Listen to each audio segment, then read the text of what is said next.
Bonsoir à tous. J'espère que vous allez très bien. Aujourd'hui, nous allons parler du match, de l'un des plus grands matchs auquel le monde a assisté. C'était un match, un véritable challenge pour l'avenir d'un club appelé le Paris Saint-Germain. Ce club de Galactique, pour ne dire que cela, hier affrontait le Real Madrid dans un Santiago Bernabéu chaud. Nous allons essayer de recadrer les choses. C'était un Paris Saint-Germain qui à l'aller a battu le Real Madrid 1-0 sur un magnifique but de Kylian Mbappé. Une magnifique fin de match au Parc des Princes, dans un Parc des Princes chaud bouillant, qui a fêté le but du petit prince Kylian Mbappé, côtoyé par le Real Madrid. Match retour s'annonçait très bien. On a assisté à 2 matchs. Nous allons bien recadrer les choses. 2 matchs, c'est-à-dire 2 périodes. La première période, on a eu un Paris Saint-Germain qui est rentré dans son match très serein, avec l'avantage du match aller. Un Paris Saint-Germain qui est venu avec ses stars, qui aligne d'entrée ses stars. Messi, Neymar, Mbappé. Et le reste derrière et au milieu, c'est du classique. Voilà. Et le Real Madrid rentrait dans ce match avec des absents importants. Donc Casemiro, qui était absent dans ce match, qui a été suppléé par Fede Valverde. Et on avait un Toni Kroos qui était incertain, mais finalement qui a pu tenir sa place. Par la suite, on a constaté que déjà, le match a commencé. Tambour battant, un Paris Saint-Germain qui commençait ses séquences de possession de balle. Le Real Madrid courait derrière le ballon. Malgré le pressing, malgré l'intensité que mettaient les joueurs parisiens et que mettaient les joueurs du Real Madrid, Paris tenait le choc. Paris, au contraire, imposait sa façon de jouer. Tu sentais la confiance dans l'esprit des Parisiens qui maîtrisaient le match, qui dominaient de fort en comble ce Real Madrid. Mais dans cette première mi-temps, il y a des choses à retenir. À chaque fois que Toni Kroos avait le ballon, il arrivait à faire la différence. Il envoyait le ballon à Benzema, qui jusque-là n'était pas encore inspiré. Manquait le cadre de peu sur Donnarumma. Et Gianluigi Donnarumma qui a été la clé de ce match. On a vu une équipe parisienne, malgré souvent on a envoyé les Madrilènes essayer de les inquiéter, mais qui restaient sereins. Tu sentais que l'équipe était posée. On s'est dit, voilà, donc tiens, ce Paris Saint-Germain a gagné en maturité. Ce Paris Saint-Germain-là peut faire quelque chose. Et ce Paris Saint-Germain peut devenir quelque chose. Durant cette première période, c'était fantastique. Une période qui a été conclue par un magnifique but encore du petit prince Kylian Mbappé. Sur une magnifique passe de Neymar. Mbappé s'envole, je ne dirais pas court, mais qui s'envole car il a mis l'hélicoptère en route pour le but. Il a juste courtois 1-0 pour le Paris Saint-Germain face au Real Madrid. Et là, on rentre au vestiaire.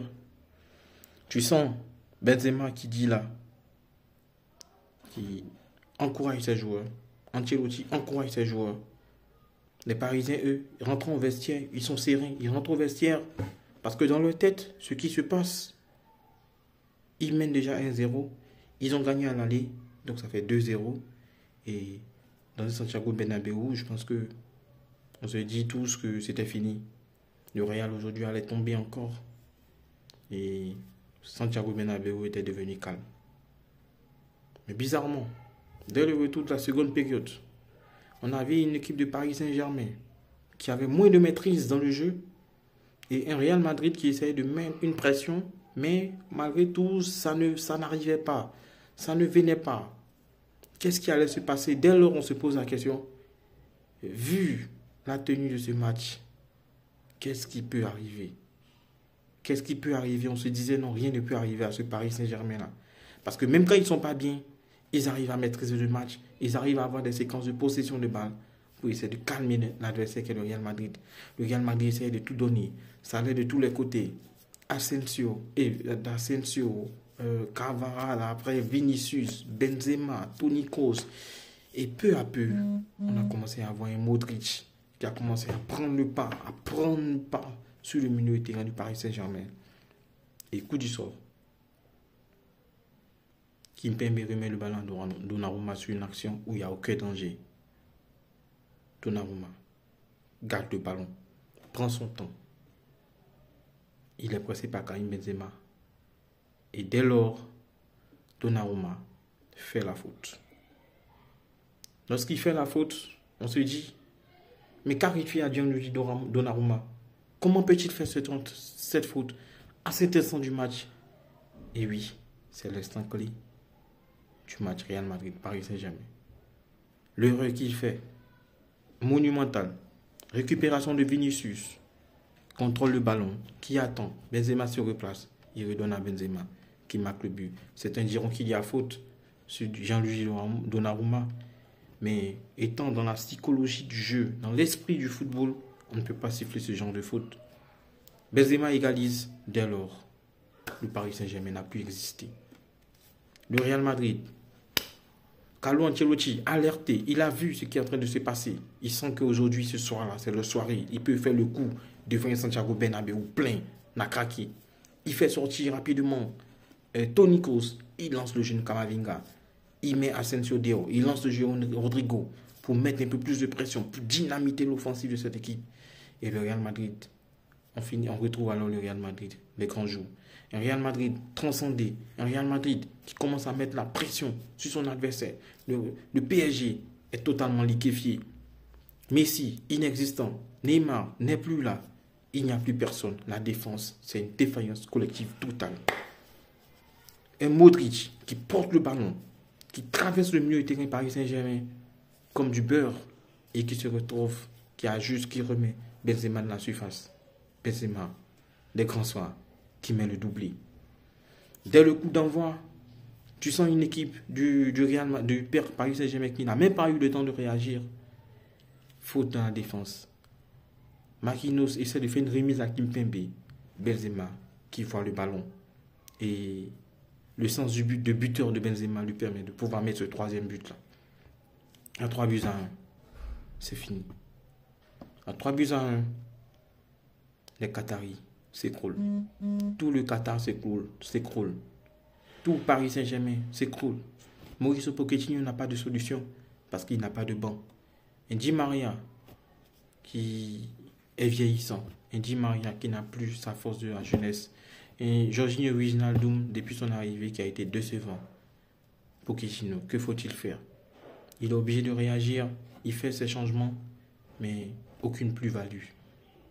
On voit une équipe qui a complètement maîtrisé le Real Madrid, des grands soins, un Real Madrid galactique.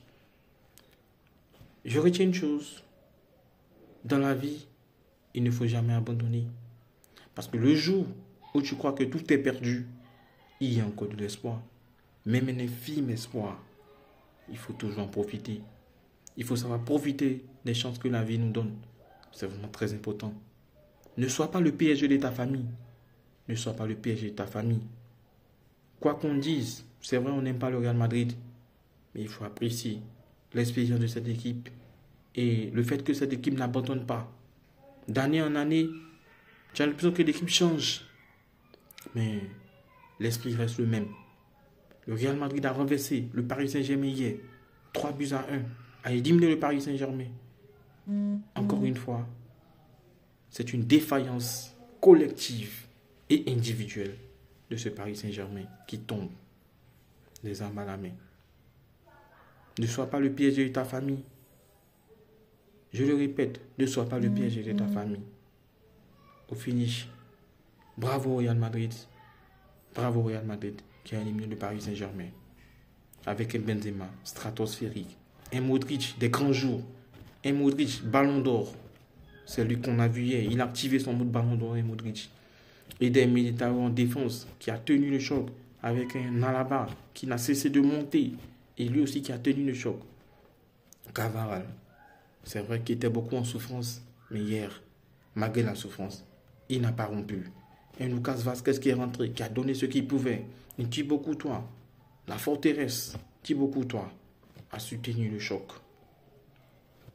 Chapeau aussi à Carlo Ancelotti qui nous a montré qu'il a encore ce flair-là de management. Bravo au Real Madrid pour sa victoire.